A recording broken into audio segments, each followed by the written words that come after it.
I wish I could tell people that, oh yeah, I had hope the entire time and I just never lost sight of that and it kept me going. But that's actually not true. I definitely lost hope.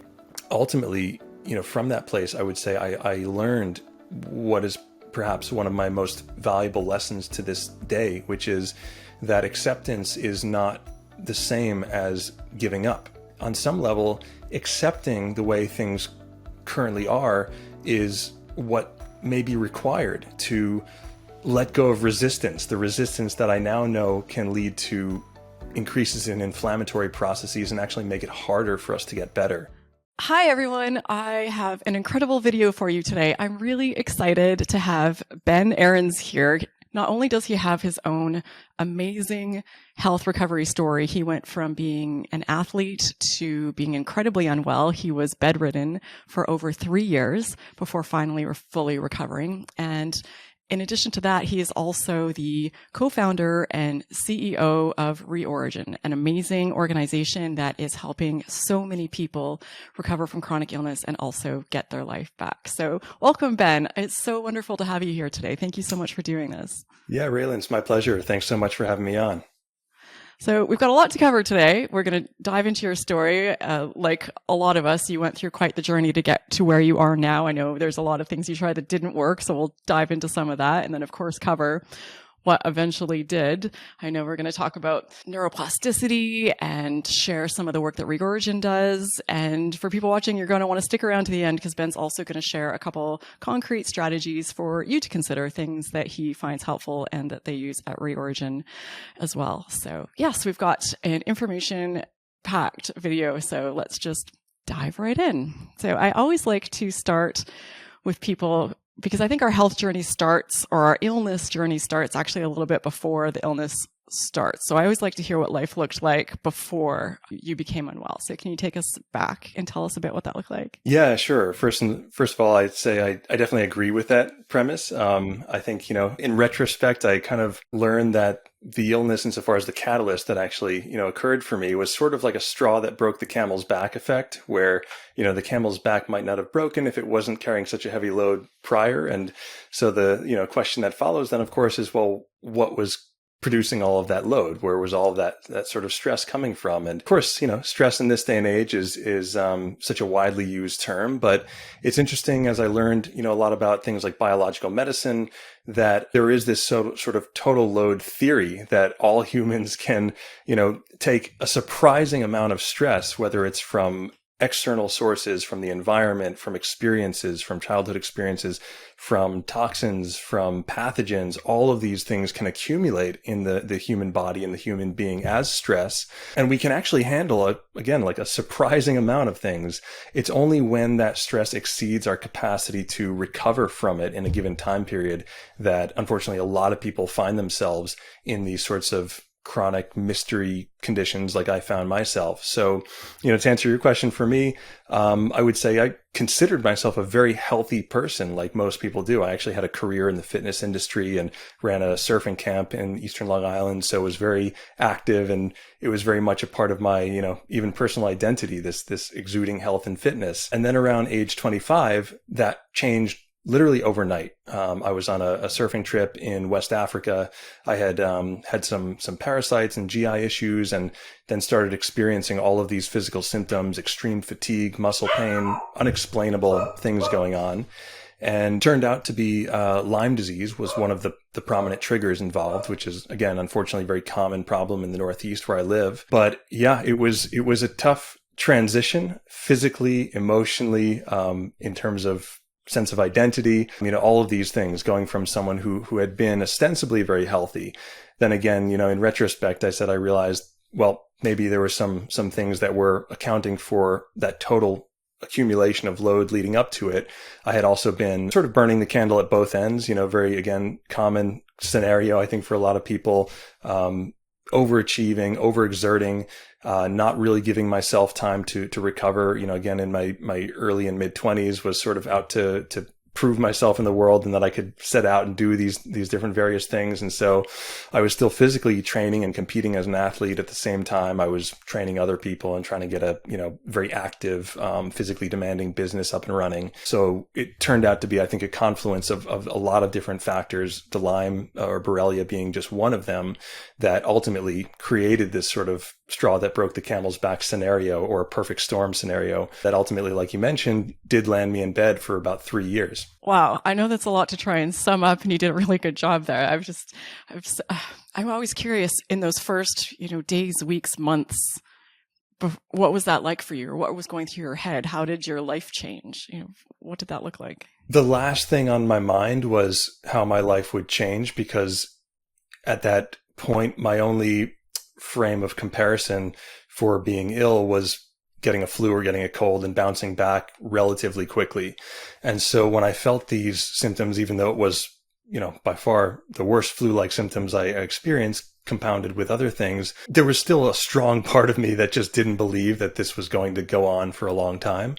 And so at first I would say, the MO for me was to remain patient. Like, okay, I'll wait this out for, another week or so, rest up, do the chicken soup thing, and then I'll get back to, everything I was doing before. And then when that didn't happen, week after week, month after month, that's when the worry starts to ensue. And that's when, of course, the doctor's visits began, and ended up seeing over 30 doctors, specialists in different areas, neurology, and had every conceivable test imaginable, everything from punch muscle biopsies to nerve conductivity testing, brain scans, MRIs, and spinal taps, EKGs, you name it, like everything being tested. And it seemed that just every test I took seemed to lead to more alarm bells going off, more experts, more references, and more fear as well.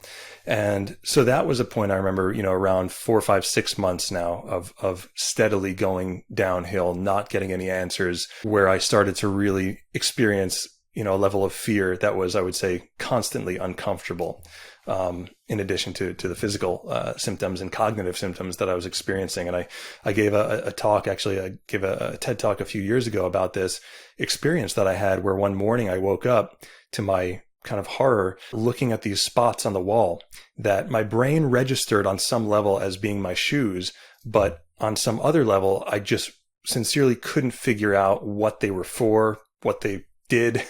And I simultaneously had this realization, like, these are common objects. I should know what these things are, but I don't.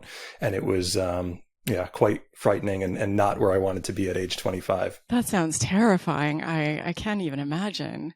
And I'm wondering as well, as you went through all of these doctors and specialists, if the Lyme disease diagnosis is what that stayed predominant. Because I'm sure you've noticed, I'm sure I don't have to tell you, but there seems to be a lot of overlap between a lot of different conditions. And I was first diagnosed with chronic fatigue syndrome, and then from there, it went on to Lyme disease, and then it just sort of kept adding on things. But the treatment varied. We did Lyme disease treatment for a while, and then they abandoned that. So did it stay the Lyme disease course for you, or what did that look like as things progressed? Well, initially the diagnosis was even, I'd say, a bit scarier than that. It was MS, multiple sclerosis, which is chronic neurodegenerative condition.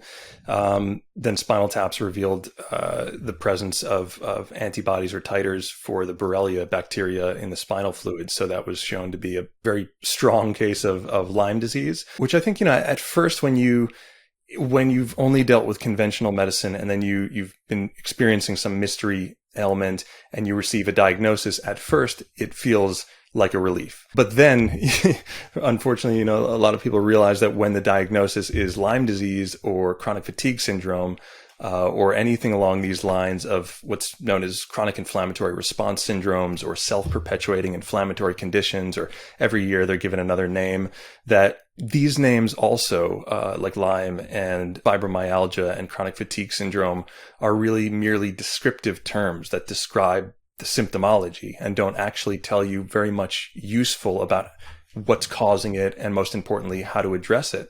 So it's a little bittersweet getting those diagnoses. At first it's like, okay, there's something that's recognized, but on the other hand, it doesn't lead to necessarily a clear path of treatment, which is frustrating.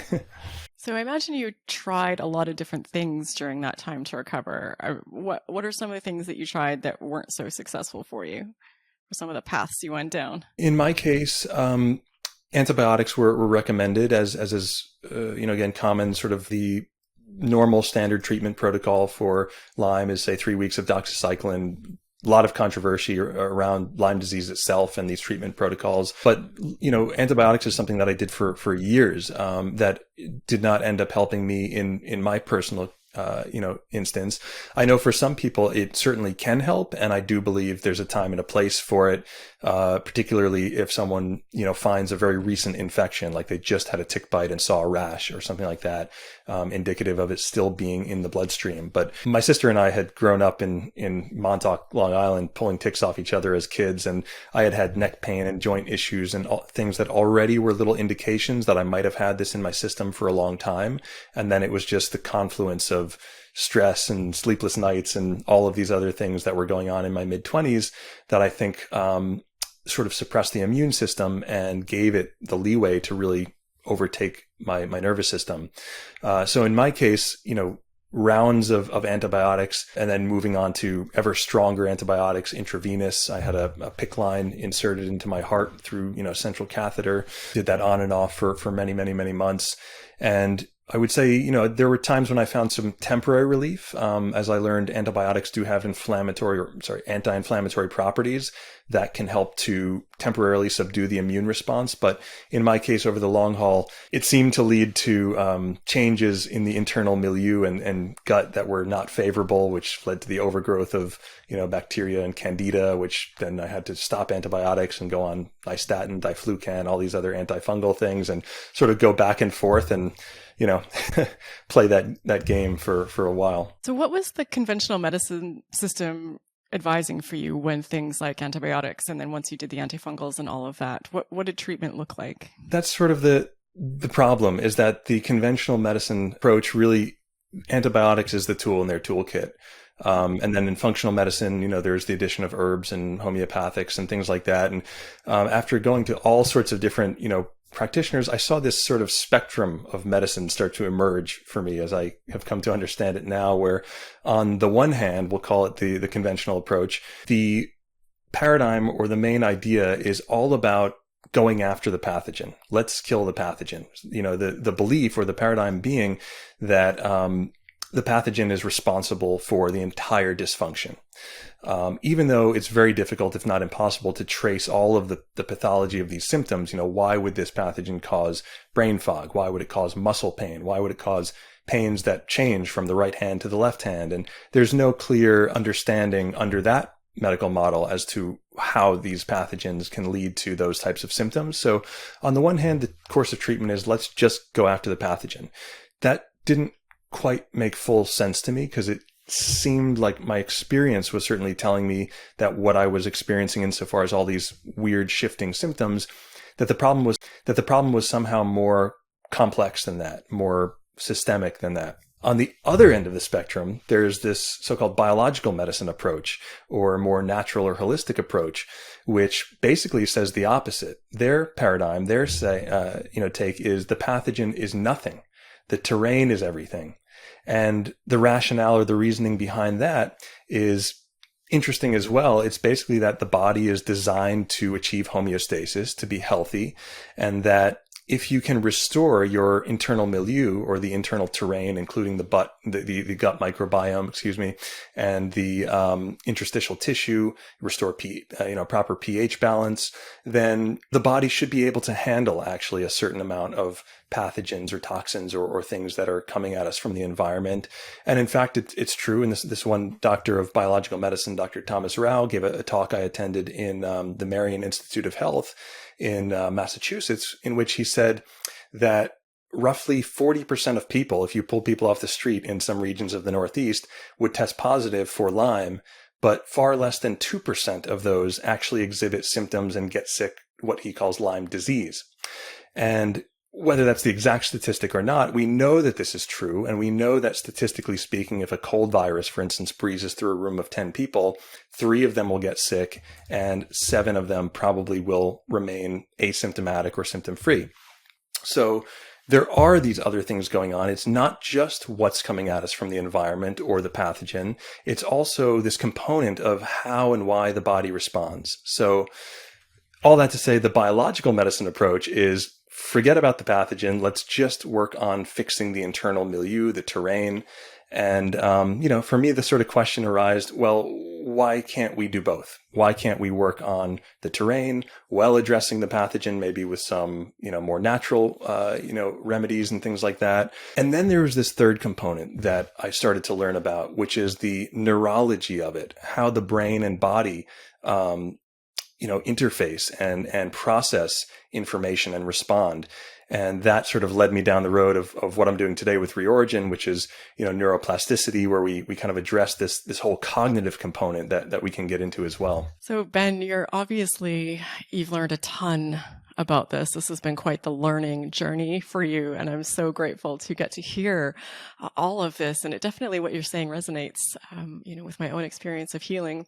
I'm curious, before we move on to, the specifics of what fully got you past this, 3 years being bedbound is a really long time. And I'm wondering, during that time, what your thought process was like. How were you mentally and emotionally, and how were your family and your people around you managing with all of that? Yeah, sure. So, just to kind of set the scene, at the time, I had been living in a basement apartment in Long Island, New York. And within that first initial 6 months of going downhill, I ended up having to move back home with my mother and make a dent on the couch, spending most of my time there. And at first it was over those first 6 months, reduced my work capacity down by, over 70%, and then ultimately just couldn't continue anything. So there was this certain struggle, I would say, I remember, as I kind of thought about it myself, patience versus acceptance is kind of what came up, meaning for me that the question seemed to be at the time, okay, do I remain patient, meaning, continue to be optimistic and go through this thinking that it will pass on the other side? Or at what point, when weeks turn into months, turn into years, at a certain point, the question of acceptance comes up. And, okay, maybe it's time to stop being patient, to stop hoping. I wish I could tell people that, oh yeah, I had hope the entire time and I just never lost sight of that and it kept me going. But that's actually not true. I definitely lost hope. I definitely found myself in a, a depth of despair. And ultimately, from that place, I would say I learned what is perhaps one of my most valuable lessons to this day, which is that acceptance is not the same as giving up. It's not the same as letting go of hope, and that the two, maintaining, that patience and notion that you could see yourself, a vision of yourself where you want to be in the future, might be different from where we were in the past, but maintaining that vision of yourself is actually totally compatible with accepting where you currently are. And furthermore, I went on to sort of learn and really experience that on some level, accepting the way things currently are is what may be required to let go of resistance, the resistance that I now know can lead to increases in inflammatory processes and actually make it harder for us to get better. So it's really paradoxical. It's really counterintuitive to think that, okay, I'm going through something that's extremely unpleasant, extremely uncomfortable, and that I really do not want to be going through. But at the same time, I can accept that this is the circumstance right here and right now. And I can still keep an eye looking forward. And that realization, which didn't come overnight, it didn't stay with me all the time. It's something I had to keep on working on and going back to. But I realized when I did practice that and kind of assume that mentality, that I actually felt a little bit different physically. I felt like I wasn't carrying this heavy load. Sure, maybe the load was still there, but it was somehow next to me instead of on top of my shoulders, weighing me down.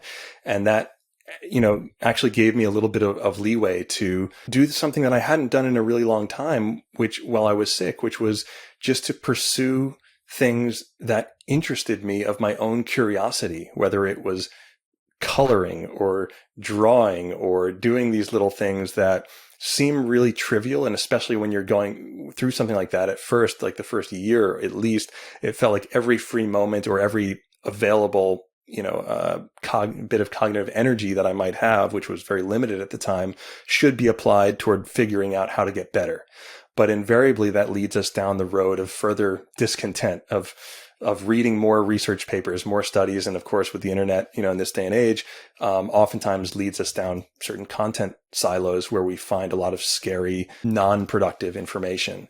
And that was definitely the case for me as well. I found my way into a lot of different support groups and things that were helpful at the time, knowing that I wasn't the only one going through these kinds of challenges. But at a certain point, I realized that maybe what I need to do is to practice this acceptance while at the same time putting my attention onto things that are going to make me feel good and make me feel like life is worth living in this moment too. And so these little things of taking deep breaths, which I spoke about in this talk that I gave, of, learning how to do some subtle stretches, exertive type of exercises and things that actually brought pleasant feelings to my body, and learning how to shift my awareness so that I could kind of move the unpleasant experiences or the symptoms I was experiencing into the periphery of my experience, and sort of magnify and bolster up anything that was a positive sensation, even if it was something pleasant coming in through my eyes, looking at a landscape or a picture or a photo or a video of something that just gave me a good feeling. And these things started to actually make me feel better. And so this led me a little bit down the curious part of my brain started to pipe up, and starting to, ask the question, okay, how is it that doing these little things, which previously I thought I dismissed as being trivial, they're not going to get me better by any means, I thought, how is it that they seem to be getting me better, or I seem to be feeling better as a result of stringing together longer periods of these pleasant experiences? And as it turns out, we know that when you can assist your nervous system from sympathetic, which is the stress response, into a more parasympathetic state more often of the time, that the body actually does become optimized for healing and recovery. That the body's resources are liberated to be applied toward things like reducing inflammation and like mounting the proper immune response. And so, yeah, I kind of learned what I had stumbled onto just experientially at first, then became a more pursuit to figure out the mechanisms of how this worked, how I could do it in a more deliberate way. And that led me to things like neurocognitive rehab, learning exercises that would help to retrain the nervous system, taking courses in functional neurology, reading books like Norman Doidge, The Brain That Changes Itself, listening to a lot of things on audio, because still with a very limited, cognitive capacity. And in this day and age, we have podcasts and we have videos and things like this. So any way I could sort of get in this hopeful information and begin to practice step by step is how I started to, move forward, gain some momentum, and ultimately change my circumstances. So what exactly did that look like when things started to turn around? At first, it was, I gave a talk with the title of One Deep Breath, because this was a real pivot point for me. Up until this time, for the better part of these, 3 years, I felt like my life was just not in my control at all. I couldn't seem to, determine how I would wake up, if I would feel like I had any energy at all or zero energy. Symptoms would come and go as easily as the weather would change. And there was very little that was in my control. And I kind of happened upon, through this moment of panic that I described in the TED Talk, maybe it was some innate wisdom in my nervous system just prompted me to take this deep breath and then give this big sigh and let it out. And in that little moment right after the sigh, it was like this little sliver of time where I felt for the first time in years completely at peace. And it probably lasted half a second, right? And then I started to, ramp back up again. But that was enough for me to realize, okay, maybe I can string together another second like that, or split second. And so at first, to answer your question, it literally started with taking one conscious deep breath. And that one thing became like my thing that I went to every day, where I'm like, okay, if I can control nothing else, I'm going to control this one thing and arrive at that little trough of peace on the other side of breath. Then I started to learn about things like the science of small wins and how the simple act of putting something in your mind and then actually doing the thing, even if it's something really insignificant, like taking one deep breath or like saying, let's say I'm going to imagine myself picking up this pen. Okay, just did it. Now I'm going to pick up the pen. Okay, so I physically just did it. And that's confirmation. That's positive confirmation that you actually do have some measure of control over your circumstance. You did something. I know it seems insignificant, right? It doesn't mean anything. But the real meaning is that you've actually broken this loop of what's known as learned helplessness, where I experience, and so many people experience when they're going through a chronic condition, because in that phase, especially in the beginning, when those days turn into weeks, turn into months, at first we're always doing things like making plans with friends for when we're going to get back into life again, and sometimes we're making very ambitious plans for things we're going to do, and invariably, at least in my case, that time would come and go and I would have to cancel those plans. And so I call this the science of small losses. I don't think that's the actual term for it, but the concept is that we set out to do things, perhaps with the best of intentions. And every time we fail to live up to our own expectations, it can tear us down a little bit more. And it can actually create a certain wiring in the brain and the nervous system that will hold us back and sort of prevent us from doing the things that can help us to feel better in the future. And the phenomenon is often described in terms of elephants in captivity and how they're trained. I don't know if you've heard this one, but it's very interesting. When elephants are put in captivity, their back leg is cuffed to a chain that's staked into the ground. And they spend the first few weeks struggling. And every time they feel this chain pulling them back, they realize, I'm stuck. I can't move forward. And so eventually they give up trying, as you would imagine. Then what happens is something pretty interesting. The owner pulls the stake out of the ground, but just keeps the cuff around their ankle. So they're not actually trapped. But what happens is then the elephants try and move forward, take a step. And at the very first sign of resistance around the ankle, they immediately stop trying. They stop walking and they just stay there because they've already conditioned in their nervous system, ostensibly, that this is where they are. And the same phenomenon, again, it's called learned helplessness, happens to a lot of people with a chronic condition, for that reason, that we've struggled in so many ways, and those little ways haven't seemed to move us where we want to go. So the solution, if we could say it's a solution, is to start to give ourselves a little bit of wiggle room to do the opposite. And this happens in the most trivial of ways, setting that intention to take that one deep breath, to lift up that pencil, to draw a picture, to engage in an activity for 3 minutes that brings you joy or gives you some reprieve from the other side of the experience that you may be having. The effects of this can be really far-reaching and profound. And so anyway, in my case, it was those types of practices, doing these little tiny things, stringing together more and more of them throughout the day, and then ultimately, compiling this into a sort of sequence, into a sort of practice that evolved into, what today is the Reorigin program and techniques. I know you did a lot of research and, listened to a lot of different sources and did some training. Was this all something that was self-administered, that you pulled yourself out of this yourself, or did you have assistance with this? Yeah, most of it was ad hoc, sort of pieced together. I did go to NYU Langone Medical for some neurocognitive rehab, where I did some vestibular training, some vision training, started to learn about neurology and transforming the stress response. Prior to getting sick, I had a background in physical therapy and corrective exercise. And interestingly enough, a lot of the practices that we do in like repatterning movement patterns and motor patterns pretty directly apply to changing your physiology in other ways. As it turns out, the body and things like movement and posture and breathing and what's coming in through the visual field, what you're looking at, how you're gazing at things, your head position, your facial expression, all of these are ways that we can sort of use to access what's known as the limbic system, which is the brain's threat detection and response system.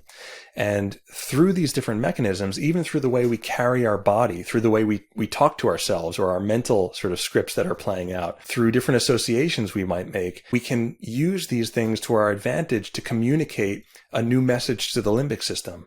And the message that we're trying to communicate now is one of safety, one of security, one that even though the sensations we might be feeling are unpleasant and certainly undesired, that we're still able to relax in their presence. And this process of starting to rehearse this and do this repeatedly, we now know can actually start to shift the brain and change the brain's wiring insofar as how we respond to things like the symptoms themselves. And yeah, that can basically lead to, downstream shifts in how the immune system functions and inflammatory responses, and basically position the body in a much better place for self-healing, which is what it naturally does. I find it very encouraging when I talk to you and people like yourself and so many people that I interview, because I think a lot of us find ourselves for a while in a place that feels quite helpless and can feel quite hopeless.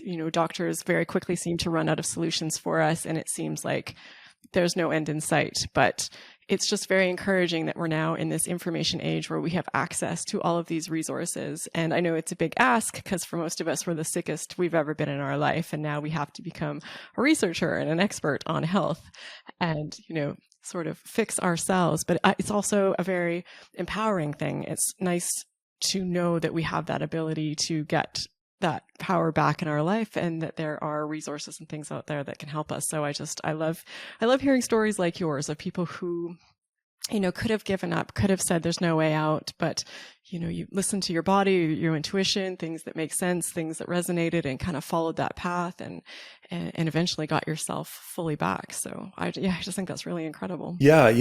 I'm remembering one of the things that actually was another sort of pivot point for me was reading this article. I think it was in Popular Science. If I find it, we can maybe link to it. But it was basically explaining, this concept, which I'm sure many people are familiar with, that the body, every cell in the body is ultimately turning over at a certain rate. So for instance, I don't remember what the exact time frames are, but something to the effect of, the lining of the stomach totally replaces itself within 30 days, the skin within a certain time frame, the bones, I think within 18 months, the brain within several months, and basically such that within a 7-year period, every single cell, organ, and system in your body will have completely replaced itself.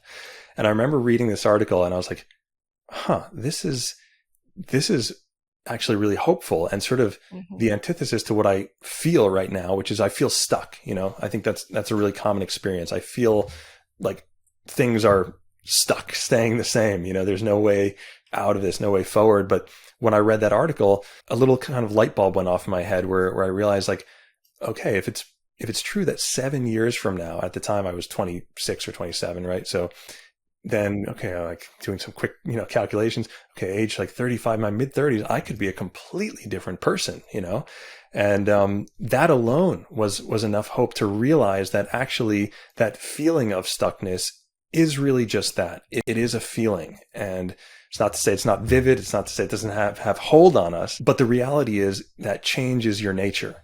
And if I could tell people, one thing, it's that the human body, the human being is designed to change, and it's changing all the time. Nothing is truly stuck. Everything is in motion. And the most hopeful part, perhaps, is that, yes, as human beings, we have far more power and say over which directions things trend into than we ever thought possible. So yeah, that was, gave me a lot of hope, is realizing that yes, things actually do change. They're changing all the time. Now the next question is, how can I influence the direction into which my cells proceed? Yes. Yeah, it is very encouraging. And like you said, much of that happens faster or in a much shorter period of time than 7 years. Much of our body, is completely renewed much quicker than that. So it is very hopeful if your body is not in good state, or perhaps, we all go through phases where we're not taking the best care of ourselves and we haven't been eating well and we're just really feeling, sort of the effects of that. It's just, we can turn things around. And, to that effect, I'll say it also, I think, enables us, at least for me, to kind of let ourselves off the hook a little bit, to get away from that perfectionist mentality of like, I have to do everything perfectly, or, I messed up on my diet this one time. Is that going to mess up everything, And of course, the answer is no. What really constitutes change in a positive or any direction is consistency over time. And so, I like to say that every time we do something right rather than focus on the time when we missed our diet or didn't get enough sleep or whatever it might be. Instead, if we focus on each time we do something right and we consider that as having casted a vote for our health. And then when you consider that there is no limit to the number of votes you can cast, meaning there's no limit to the number of chances you have to start again. Every moment is another chance to, take a deep breath, to change your nervous system, to make a change in your life. Then we really do have moment to moment control, over the direction we're going in. And it's not to say it's going to happen overnight. I don't think it will. It takes 7 years for most people. In my case, it happened even much sooner. But yeah, it really is, I think somewhat miraculous and should be very encouraging to anyone listening that you really are not stuck, even though you may feel that way, which I totally understand because I've been there myself. How long was the process for you from when you started making these changes to being, somewhat mostly fully recovered? For me, it was, I would say within 8 to 10 months, I was back to about 70 or 80% of health and wellness, which was a huge leaps and bounds from where I had been for the 3 years prior. And then, beyond that, a lot of the additional, I would say maybe last 20 or 30% came from re-exposing myself back into the challenges of the world.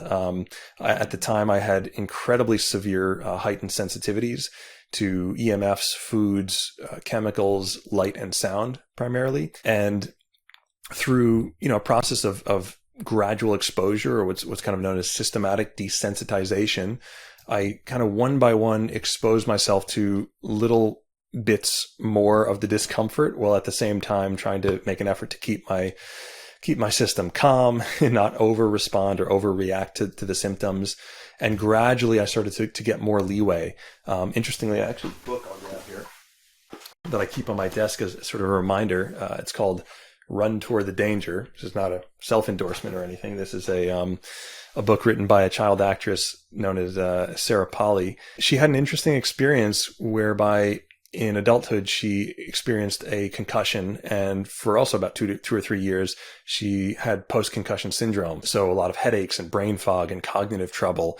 And a lot of the doctors that she was seeing, that she writes about in the book, gave her the same well-meaning advice, which was to, avoid the things that are triggering the symptoms by all means, And she followed that advice very diligently. And after about 2 years, she wound up in a dark room, basically. Her life had gotten smaller and smaller and smaller from retracting away from the things that were triggering symptoms. And at a certain point, she kind of realized that this might not be the best way. She went to a different doctor. This one doctor gave her the opposite bit of advice, which was the title of the book, Run Toward the Danger. And although I don't necessarily agree with throwing yourself into the deep end of the pool, that's not very much in line with the concept of gradual exposure. But the idea that she came to was that she would gradually expose herself to little bits of the things that challenged her, that even brought about some symptoms. And by doing that, in her case, within 6 weeks, her life radically transformed. At first, of course, her symptoms were made a little bit worse, headaches and things like that. But over time, effectively what she found was that she was able to basically inoculate herself from these things that she had become so sensitive to, like light and sound. This is a recent book, but in my experience, I found that the same thing was true. Once I had started to give myself a little bit more leeway and feel a little bit better, I could, tackle some of these things. And one interesting thing that I learned in that process is the difference between something known as the threat response versus the challenge response, whereby this is merely in the way that our brain processes information. But, Raelan, if I told you that, let's say if you, heard a loud noise or something and you had that sensitivity to loud noises. So that loud noise, in your hallway, if you believe that this is a threat, let's say you believe that, someone is robbing the neighbor, right? And even if it's a subconscious belief, the brain and body will mount the fight or flight response. That's the stress response. Increases in heart rate, pupil dilation, increases in levels of cortisol and adrenaline, norepinephrine, these different stress hormones, which are excitatory and inflammatory and good in the short term if we want to mobilize, energy. But imagine if there was construction going on in the hall and this was a constant for the next few weeks, but your subconscious brain still made that association with it being a threat. Well, as you would imagine, this might keep you in a very hypervigilant elevated state, which of course is a costly to our body's energy systems. It's going to, pull a lot of resources, and it's going to produce these chemicals and levels of inflammation that are not meant to be sustained over the long haul. So now, if I worked with you a little bit, and let's say we did what's known as cognitive reappraisal, where we reprocess that same sensory information and we tell you, oh, actually, Raelan, the noises that you're hearing there are merely just construction going on, and they're actually painting a beautiful mural on the wall, and it's going to be fantastic, and you're going to love it as a result of this. So just bear with it.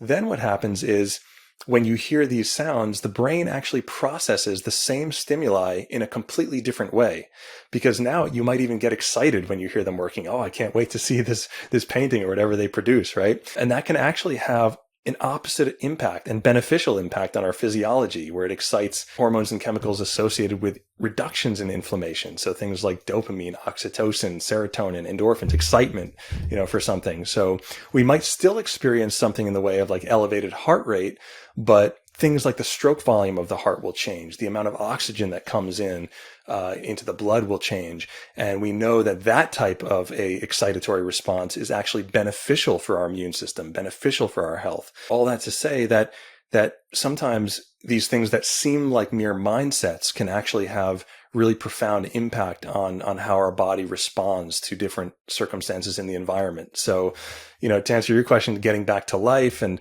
everything, once I started to gain back a little bit of energy, or a lot of energy, the first job that I took happened to be in Times Square. Now, I would be remiss to say, or if I didn't, mention that I wasn't a bit concerned about that, coming from where I had come from with severe sensitivities to light and sound. And for anyone that doesn't know, Times Square is probably the busiest light and sound, bombarding place in the world. But one of the key differences is that I really reappraised the scenario, rather than seeing this commute to work as this threat that was going to make me sick again or push me back to where I came from. I saw it as this challenge, this new challenge to practice some of these techniques and see, okay, it's time to take myself out of the section of the gym with the 5-pound weights and move up to the 25-pound weights or the 50-pound weights. Let's see, if I can maintain a calm center, if I can use that one deep breath, but now do it in the context of the busy New York subway and the, busy people going through Times Square and all these sorts of things. And so, of course, there were some days where it definitely was overstimulating, over triggering, and I would arrive to work quite tired. More often than not, I found that when I simply changed that mindset and saw this as an opportunity to practice these techniques that I was learning, that alone seemed to have a really profound impact on, my level of energy and overall health in the long term. So I seem safe to assume that, as with a lot of us who go through something like this, once we come out, sort of the other side, so to speak, we have a new idea of how we want to live our life, and we have new things that we're passionate about. So I'm curious how you got from, there, coming back to life, going back into the world, being healthy again, to now with Reorigin and everything that you're doing now. What was that process? I think that process was really driven for me by curiosity. Has definitely been played a big role in my life, and has been something extremely valuable to really want to, even from a very young age, want to understand how things work. And then once I understand them at least a little bit better than I did before, never, no one will ever have a complete understanding of everything. These are very complex issues, especially when it comes to health and healing and the human being. I think nothing is more complex. But yeah, for me, it was the curiosity of wanting to, experiencing such a thing myself, and how malleable our experience is, how malleable our health is, how much control we actually have over our level of health and our own experience. So I just, sort of did a deep dive into learning more about that. And I've always enjoyed imparting knowledge and working with people, back from prior to when I was sick, working with a trainer. But I knew that on this side of my life, having come full circle, and at the time when I was recovering, I still didn't have the full energy to go back into something like physical training or running a surf camp or something that's incredibly demanding of your physical faculties. But I did start teaching, small group workshops and doing some one-on-one coaching and things like that over a period of about 8 years. And that's basically what segued into what today is Reorigin.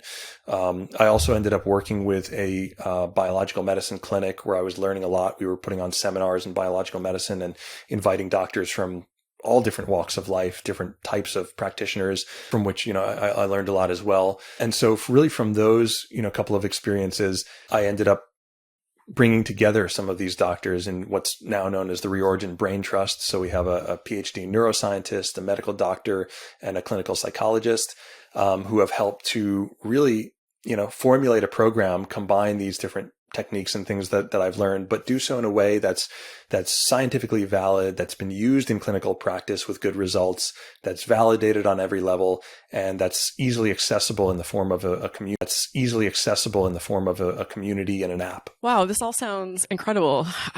Can you walk us through a bit of, so if someone got involved with Reorigin, what does it look like? How does the app work? What does the program look like for people? Yeah, sure. So when someone signs up for Reorigin, it is what's known as a brain retraining program or limbic system type of retraining program using neuroplasticity. And fancy word, neuroplasticity basically just means the brain's ability to change, which, like we talked about with all the cells and systems in the body, the brain is no different. The key is that the brain plays a very important role in the body, which I'm sure we all know, but just to kind of synthesize that here, it acts as sort of the chief conductor. If you think of your body, think of all of your cells, your systems, very, very, again, very complex systems, as this orchestra playing ultimately in harmony, but sometimes in need of a tune-up. Ultimately, it's the brain that's the chief choreographer that coordinates all of these different functions. We have some 3 trillion reactions taking place in the body per second that must be precisely timed and coordinated, such that if they weren't coordinated in that way, we wouldn't even be having this conversation. So the only thing capable of really governing such a complex system is the most complex organ on the planet, which is the human brain, far more complex than any supercomputer that we have today.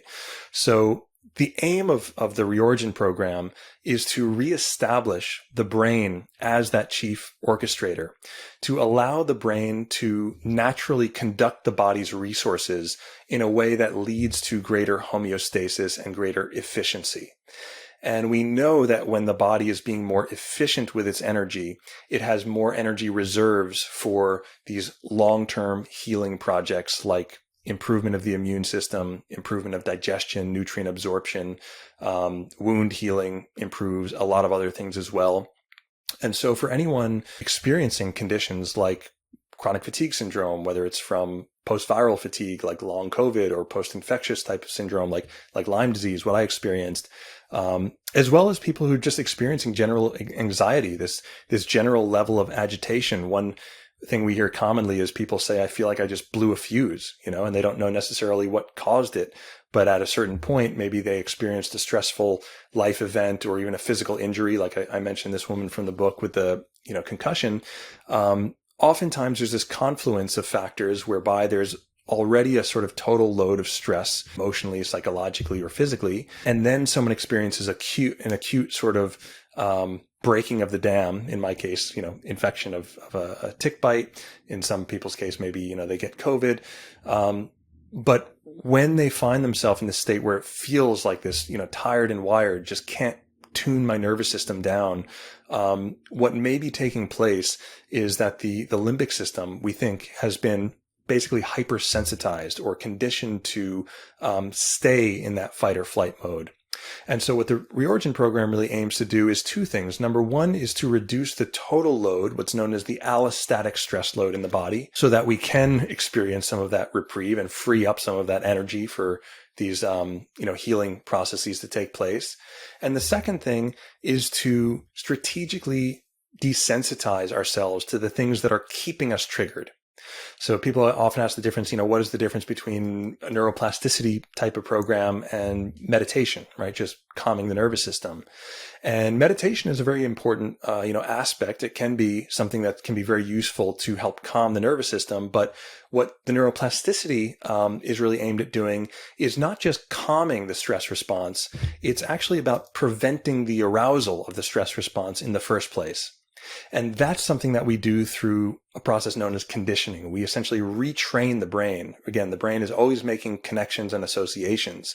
And what we do is essentially teach people how to identify certain associations that the brain may have previously made that it associates with this stress response, and basically go through and start to reprocess. And I can give some, examples of how this works. It's sometimes challenging to talk about in the abstract, but on the experiential level, when someone comes to Reorigin, what they'll find is a video course that walks them through step by step in a series of very bite-sized videos how to do this retraining, what is the actual role of the brain in health and the immune system and inflammation. They'll also find a community of people who have been through all kinds of these sorts of conditions and who are applying these exercises and moving forward. And again, it's a little bit like different from common support groups that are out there, in that it's not about support or going deeper into the research about conditions or advocacy and things like that. This community is really oriented at doing these exercises and focusing on moving forward. And that's something that, for me, I found to be a very profound shift. Is again, I told the story about this in my TED Talk, but one of the major pivot points that occurred is when I made a decision to let go of the things that were no longer serving me. And at this time, my room looked literally like an IV, like an IV tower station where I had like my IV pole. It looked like an ER, oxygen condensers and medicines and supplements and all these things, tubes, you name it. And one of the things I did was I made this very conscious decision to get that out of my visual field. Even if there were certain things that I may needed at the time for medicines and things. Okay, at least I'm not going to put everything in the forefront. And instead, I'm going to replace these things with my surfboard and my travel bag and my travel gear and all these things that were kind of a subconscious feedback to myself that I was going on a trip. I was moving forward. It would still be 7 years from that day I did that until I went on my first trip.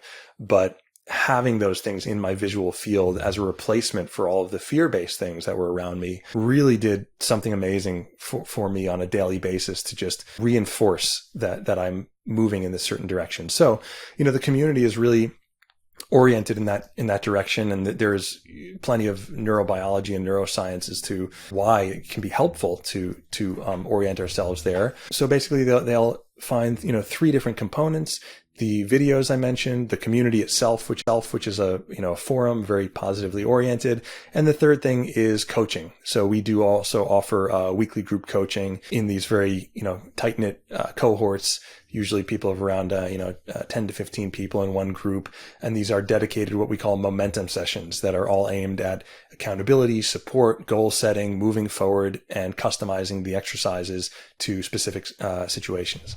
How incredible. What an amazing resource for people. I'm so happy that we've connected. I'm happy to help share what you're doing.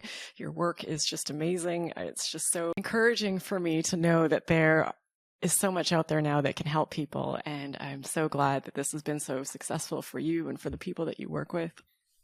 Yeah, it's just a wonderful thing.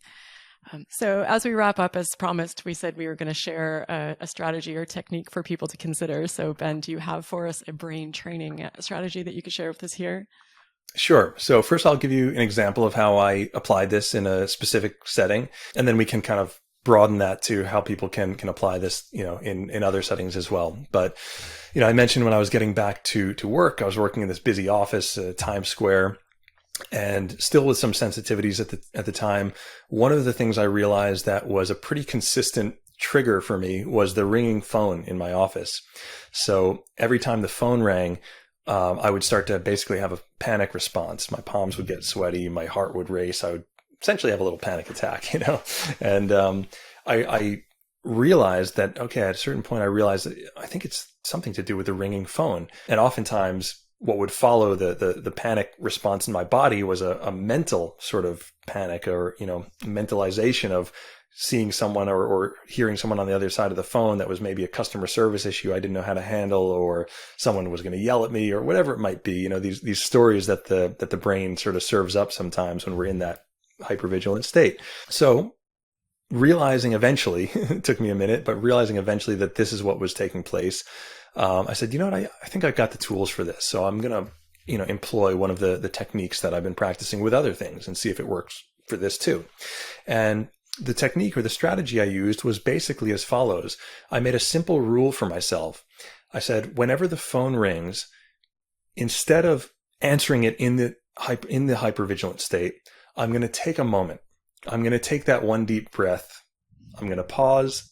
I'm going to actually sit back in my chair, relax my shoulders, put a smile on my face, and then I'm going to answer the phone.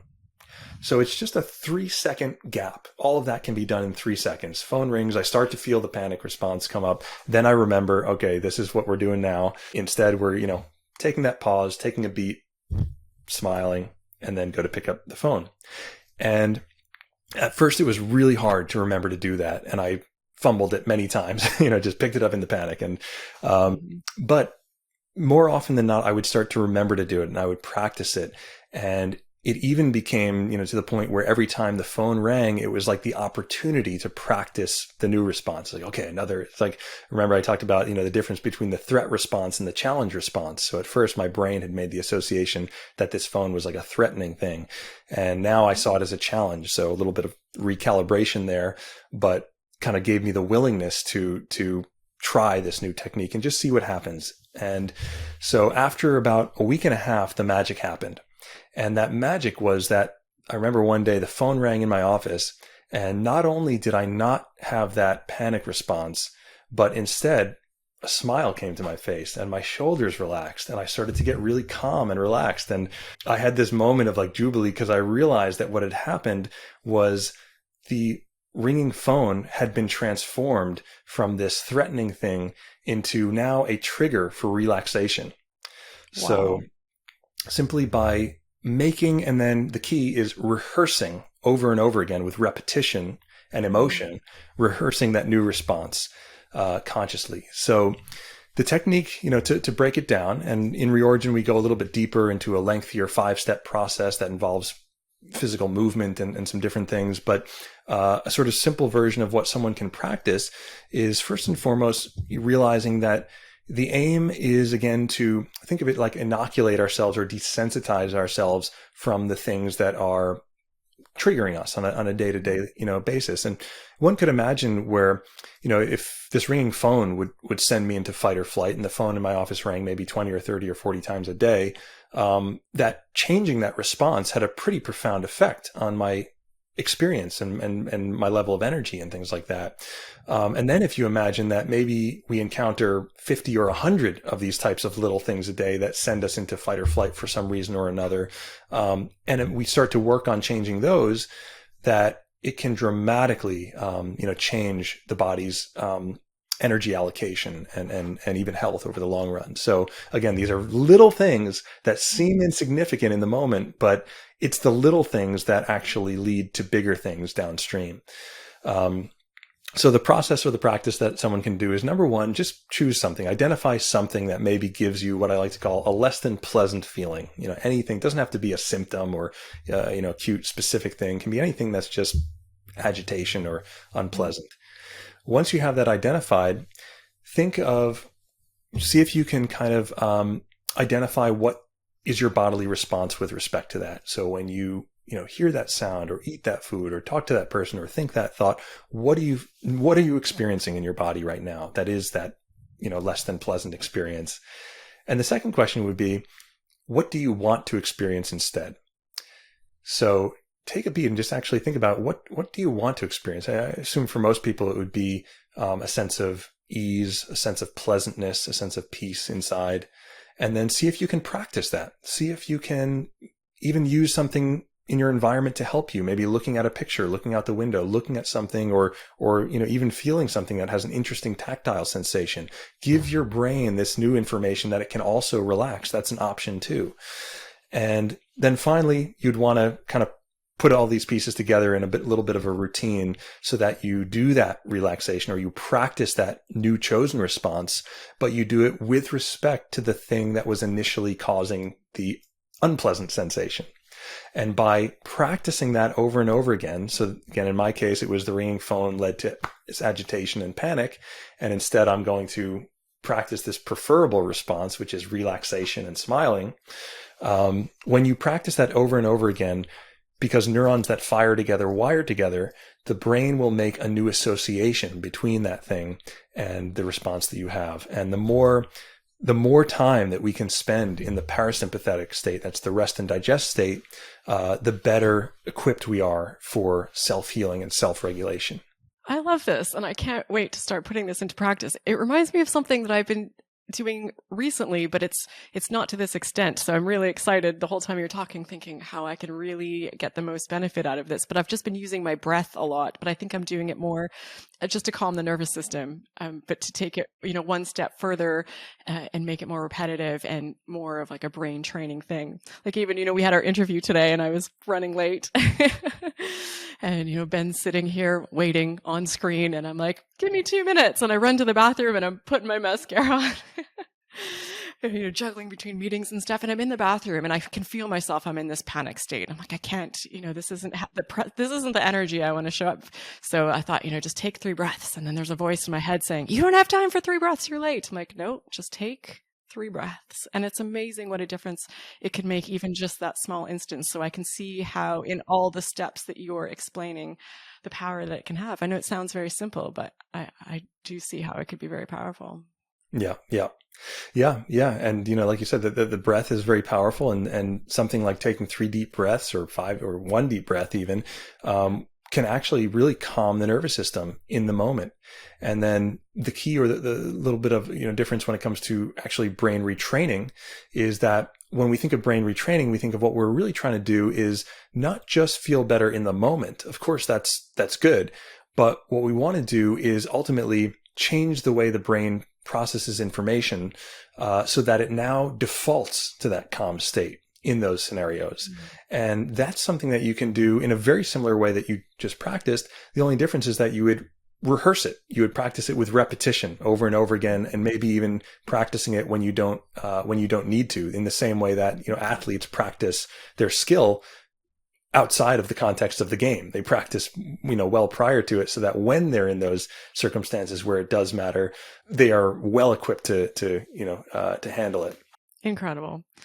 Thank you so much, Ben, for taking the time to go through this today. I have just been hanging on to every word. I found this so helpful. I'm so grateful for the opportunity to talk to people like yourself, because I learn so much, and I'm sure that people watching, I hope that you found this very helpful as well. So sincerely, thank you so much for doing this today.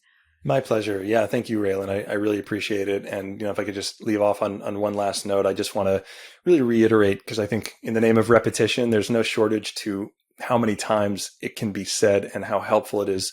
I know from my experience to hear these things over and over, that if you're feeling stuck, if you're going through a challenging time, you're not actually stuck. Change is your nature. Everything in the brain and the body is constantly changing.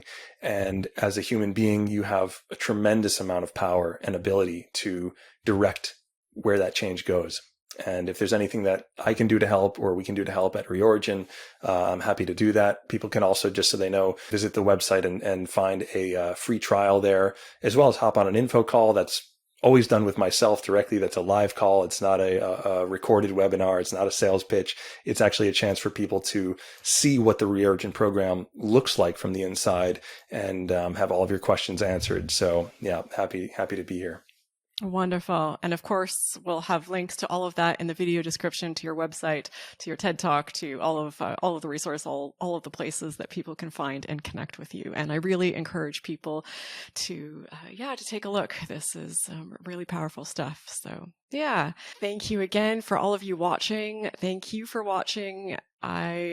Whatever you're facing, hang in there, keep going. You have totally got this. And if you enjoyed this interview, I've got lots more like this on the channel. I'll link up on the screen somewhere here, expert interview playlist. And there's just tons of information, tons of options, tons of resources out there. So there's always a reason to be hopeful, and there's always hope. So thank you again, Ben. Thank you to everyone who's watching, and I'll see you in the next video.